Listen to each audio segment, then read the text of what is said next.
Back at it again, Cigar Spencer. You know what time it is. It's time for the top 100 East Texas players of 2023. The next installment, number 30 through 21. These guys all made first team all district at the least in order to make this list. And so just graded them out, and this is where they fell with their grade and with their tape. So I really didn't even know stats on most of these guys until afterwards, so I'm really not moved by the numbers. This is more so about the film and how good I think these players are. Y'all know what time it is. Y'all been here before. If you haven't, then it ain't hard to figure out. At number 30, a wide receiver / strong safety from Mount Vernon, Mitchell Nuziard. I'm sure I'm pronouncing that name all kinds of wrong, but man, this dude is an absolute baller. We're talking about a guy that is a really good kick returner. Had 2 kickoff returns to the house this year.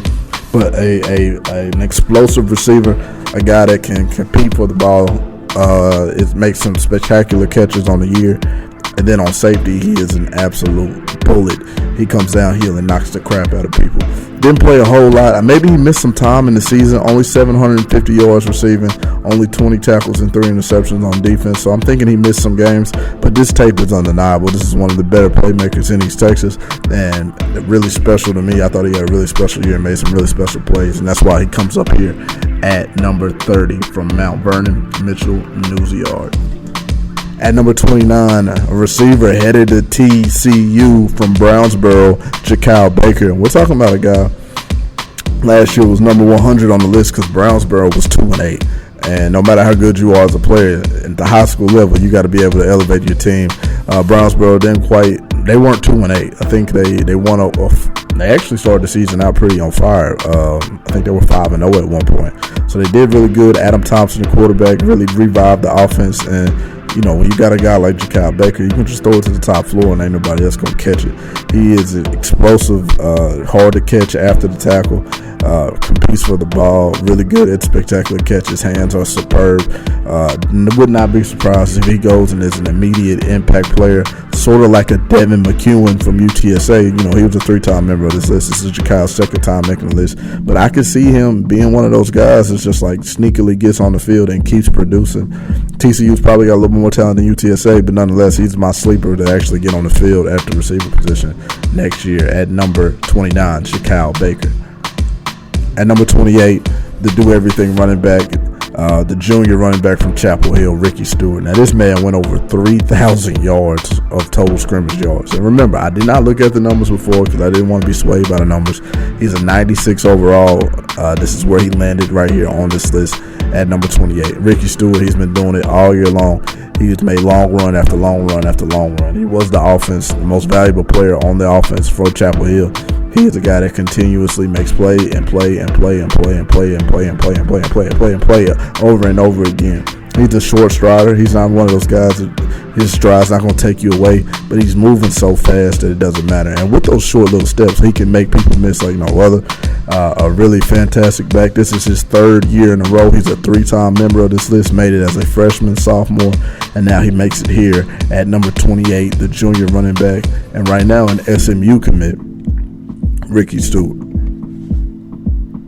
At number 27, a Texas A&M signee, senior defensive tackle from Pine Tree, Dealyn Evans. And this dude here is just size, athleticism wrapped up into one, and he is just a phenomenal athlete at a guy this size. A physical football player, savvy as well, as you saw in this first highlight, him catching and picking, returning.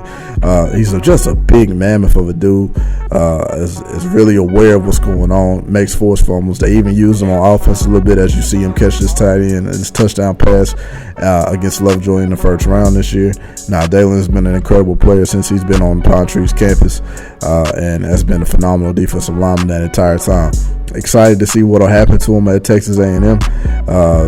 Really anxious to see how he plays in the SEC. And then that body, of course, I mean, he's a huge guy already at 285 pounds and very athletic. You know, I'm always wondering and curious when they're going to move over to the other side. So if he's going to be on the defensive line, he's going to have to be productive, which I feel like he can and will be. But if he's not, he's going to go play tackle or guard, which I think that dude is an NFL player. If he wants to go make money, he'll go do it on that side. Best of luck and best wishes to him, and a great senior year to Dealyn Evans coming in at number 27. At number 26, senior defensive back, both safety and corner from Longview, Oklahoma State signee Willie Nelson. Willie's made this list as a sophomore and junior at the number 13 spot, 2 years in a row at number 13. This year he comes in at 26, and Willie is just, there's nothing he can't do. You see the one-handed interception there against Lancaster the first time these two teams met up. This is a great job of playing corner, coming off in cover two, meeting the flag in the back of the end zone and picking that one off. Great instinctual play there, great teaching, and also just a great savvy. He can return kicks. Willie is as special with the ball in his hands as probably any player in East Texas. And when he does touch it, he's probably a touchdown bound. He's probably got over 10, maybe 10 touchdowns that don't come from the offensive side of the ball throughout his 3-year career at Longview. He had 8 interceptions as a sophomore, 6 as a junior, and 6 as a senior, which gives him a grand total of 20 career picks. Willie is just a fantastic and phenomenal player at Oklahoma State right now, where I think he'll play nickel and, compete. If he physically can handle it right away, he'll be a guy that can play right away because he is a ball player. At number 26, one of my favorite, Willie Nelson, Longview. At number 25, a senior running back who played quarterback this year from Beckville, the Texas Tech signee, Jacoby Williams, and we're talking about lightning in a bottle. This dude is explosive, has great body control, is extremely fast, is just an absolute dude. As you see him just wave through people. The biggest thing was the level of competition. Last couple of years, this dude tries to slide and tackle him, WTF. Anyway, man, this dude is just phenomenal, man. He's got great balance, great running skills. I can't wait to see him in the Texas Tech wide open offense. While he played a two-way schedule, he is a D1 athlete. There's no telling about that. His speed is legit. His moves are legit. He's going to go and do fine and do wonders at Texas Tech.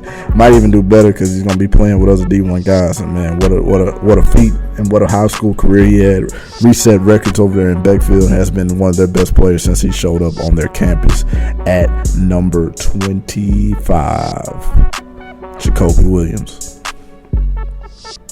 At number 24, a running back / outside linebacker / safety from Pleasant Grove, a 3-time member of this list, Kaden McFadden. And Kaden McFadden is just, on defense, physical as they come, delivers major shots offensively. He is as shifty as they come, one of the best change of direction runners in East Texas. He is a slasher when he gets the ball. As you see that incredible touchdown running against Carthage, he is one of those guys that can just play. He is headed to TCU, the TCU signee. Late change, was headed to Duke earlier in the year, and then he changed it to TCU. Not sure what position. I think maybe an outside linebacker, but he's also really good at running back too. But when you make picks like this, when you can just turn around, catch the ball because you read the receiver's eyes, it's kind of hard to get people with those ball skills off of defense. But he's a great runner as well, so it'll be very interesting to see what happens to him out there in Fort Worth. But I'm rooting for him, a 3-time member of this list, a guy that made it this sophomore, junior, and senior year from Pleasant Grove, Kaden McFadden. At number 23, a junior wide receiver / safety from Gilmer, and a guy that just made big play after big play after big play, especially towards the end of the year, Brenan Webb. First off, check out this amazing catch against in between 2 Carthage defenders, catches it, holds on to it, wins the tussle at the end of it to hold on to the ball for a touchdown. Man, this guy, Brenan Webb, is an absolute ball player. He can do it at receiver, but he also turns around and does it at DB, which makes him even more special to me. Not sure where he'll end up at. I know he has a UTSA commit. Look at that surprise! A Gilmer guy with a UTSA commit. With a UTSA offer, but he is and I'm not just talking crap. But no, this guy is well deserved of everything that he gets. He's a phenomenal football player, and like I said, at the end of the year, he just kept showing up over and over and over again. And you don't have a state championship in Gilmer in 2023 without number 7, Brenan Webb, coming up here on the list at number 23.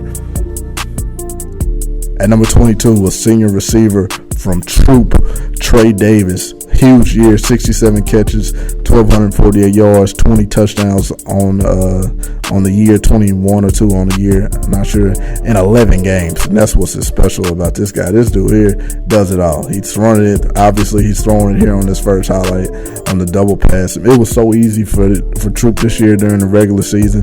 They kind of just manhandled almost everybody that they played except West Rush. That was a hell of a football game. But Trey Davis is just kind of put on a show.